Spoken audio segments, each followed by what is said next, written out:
All right, let's finish off chapter 16. We'll begin with miscellaneous transformations, which we saw a little bit of in the previous video, but there it was only easy ones. Here we're going to look at something that's a little bit more complicated.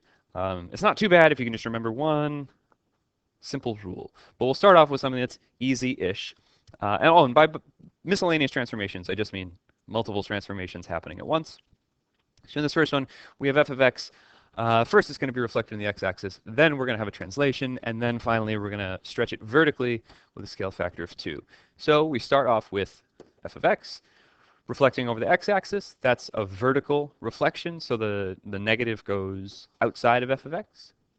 Then we handle our translation. It's moving 3 units to the right. So we have x minus 3. And then it's moving 1 down. So we have a minus 1. And then a vertical stretch of the scale factor of 2 means that everything is getting multiplied by 2. Again, that's vertical, so it happens to the whole thing. We distribute the 2. Final answer. That's not too bad. Before I move on, we should be able to read that expression and determine what the transformations were just from looking at that. Do we see that there's a negative outside of the f of x indicating a reflection in the x-axis? Do we see the vertical stretch with a scale factor of 2? If you factor that out from both terms, we then get to see the translation was 3 and minus 1. And by the way, that's not the only series of transformations that could have been used to get us from our beginning to the end. We could have done the vertical stretch first, getting us 2f of x. Then we could have given a different translation vector of 3, 2. So moving 3 to the right and then 2 up. And then reflecting over the x-axis, we multiply everything in there by negative 1 to arrive at the same function at the end. Now, what makes this second example a little more interesting, challenging, exciting is that inside of this brackets, we have 2x minus 1. Previously, we've only had either a horizontal translation or a horizontal stretch, not both. And when both are involved, this is when things get a little bit complicated. So take a moment and think about what transformations would map f of x onto this thing, keeping in mind that there might be different correct answers. But what I really want you to pay really close attention to is what do you think the order of operations should be in there? Okay, so we see that we have 3 times some other stuff. So maybe the first thing we could do is take f of x, vertically stretch it with a scale factor of 3 to get 3f of x. Now, should we do a translation vector or should we do a horizontal stretch? Here's one option, then I'll give you the other. We could translate first, moving to the right 1 and moving down 2, and then do a horizontal stretch with a scale factor of 1/2. That 1/2 gets flipped over, right? We use the reciprocal, 2, and that only multiplies by the x inside. This might have surprised you because, according to normal order of operations, we would want to multiply before subtracting. Yet in this work, we handled the translation part, the minus 1, before the stretch part, the times 2.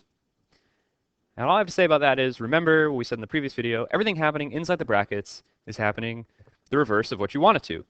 When it's minus 1 in this case, that's moving to the right. If it's plus, it's moving to the left. Times 2 actually means it's getting more narrow rather than more wide. Order of operations inside the brackets works in the opposite order. Now if we factor out this 2 from both the 2x and the negative 1, then we get this expression. So then we can consider the series of transformations to be same as before, vertical stretch scale factor of 3. Same as before, but happening first now, horizontal stretch scale factor of 1/2. So we have 3f of 2x. And then from here, we needed to move 1/2 units to the right and then 2 units down. So that will be our translation vector. These two are the exact same thing, just 2 different series of transformations to get there. So again, the only place where it's really a concern should be when we have both a horizontal stretch and a horizontal translation happening at the same time. Just remember to do reverse order of operations and you should be okay.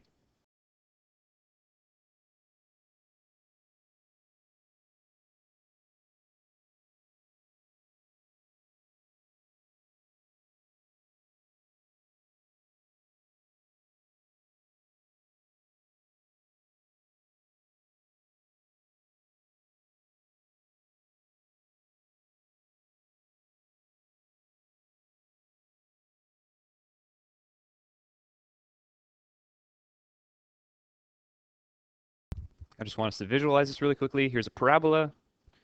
F of x is x squared minus 2x. It's got a vertex here, a 1, negative 1. Here's f of 2x. It's going to become half as wide with relation to the y-axis. So the vertex is now half as far away. It's here 1/2, negative 1. This x-intercept is half as far away. It moved from 2 to 1. That x-intercept stays exactly where it is. That's called an invariant point, by the way, a point that does not move after a transformation. Because half away from the y-axis is 0, half of 0 is 0. Okay, so that's great. And here's f of x minus 1. We've taken the original graph and just moved everything to the left 1 unit. Here's f of 2x minus 1. The vertex stays in the exact same place. Why is that? Because if I take the original vertex, which again is at 1, negative 1, and I move it to the right 1 unit, it'll be over here at 2, negative 1, and then I make it half as far away from the y-axis, it brings me back to 1, negative 1. If we did that in the opposite order, if I made it half as far away first, then it would be here at 1/2, negative 1, and then if I moved it 1 unit to the right, it would end up here at 1.5, which clearly it does not. Here's the same thing again. I've factored out the 2. That's clearly the same graph. So if I take that original vertex and I first make it half as far away from the y-axis as it currently is, it'll go over here to 1/2, negative 1, and then we move it 1/2 units to the right, and we're right back at where we started. So you got to do it in the reverse order. Play around with some graphs if you need some more experience, I don't know, experimenting. Section E is all about reciprocal functions. Specifically, when we have a given function, which could be like any type of function, what will the reciprocal of it look like? This is a transformation, and there's a lot happening on screen, but just close your eyes for a second and think about what you know about reciprocals, because that's all that you need to think about here. If you just think about basic facts that you know about reciprocals, then all of this makes perfect sense. When you take the reciprocal of a smaller number, it gets bigger. When you take a reciprocal of a bigger number, it gets smaller. Right? 1 over 1,000,000, it's a very small number. 1 divided by 1/1,000,000th, that's a very big number. So a number that's really, really close to 0, if we take the reciprocal of that, well, we can't really take the reciprocal of 0. I mean, but what basically happens? We're going to get a vertical asymptote because 1 divided by 0 is getting closer and closer and closer to infinity. As you divide by a smaller and smaller number, your answer gets larger and larger and larger. So any of the zeros of our original function become vertical asymptotes of the reciprocal function. And that's going to work in reverse as well. If we take a super big number, which is what we're getting at close to the vertical asymptotes, and we take its reciprocal, we're going to get a number that's basically close to 0. Likewise, if I have a minimum or a maximum on the original graph, those are going to correspond to the opposite in the reciprocal function.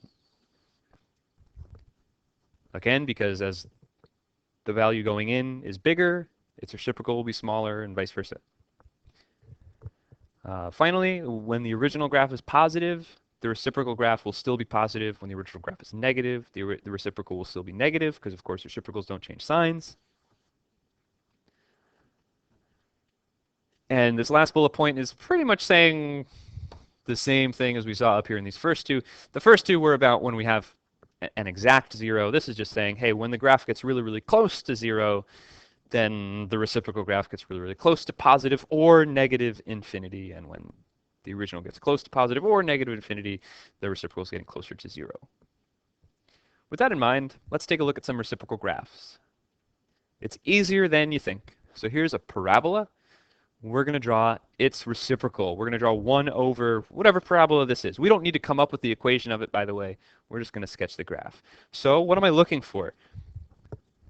I'm looking for the zeros, which are labeled, and I'm interested in what's happening at that minimum.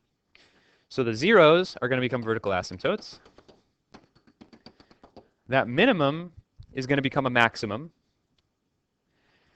And wherever the original is positive, it's going to stay positive. Where it's negative, it's going to stay negative. So if I were to draw just like a quick sketch of what I expect to happen here, here's my axes. vertical asymptotes, I'm going to have something kind of like this as a basic shape. And we'll see the exact one down below in a second, but just does that make sense? As my original graph is getting closer and closer and closer to 0 here, as we go from the left, those are positive numbers that are really, really small. So their reciprocals will be positive numbers that are really, really big. From the right, they're negative numbers that are really, really small. So coming to the right, we're going to have negative numbers that are really, really big. Same thing on the other side. Out here, the y values are getting super, super big. So out here, the y values are getting really, really close to 0. And then I had a minimum, so I've rewritten that as a maximum. The only thing left is to figure out what is the coordinates of that maximum. Well, notice none of the x values are changing for anything here. So the coordinates of this max should still be -3 for the x value. I realize I've drawn my graph on the y-axis, and that's erroneous.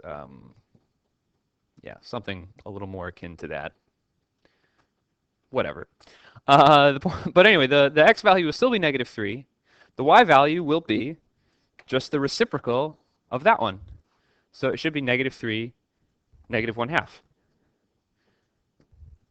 And here's a much more professionally drawn one, but it has all the characteristics that mine was attempting to.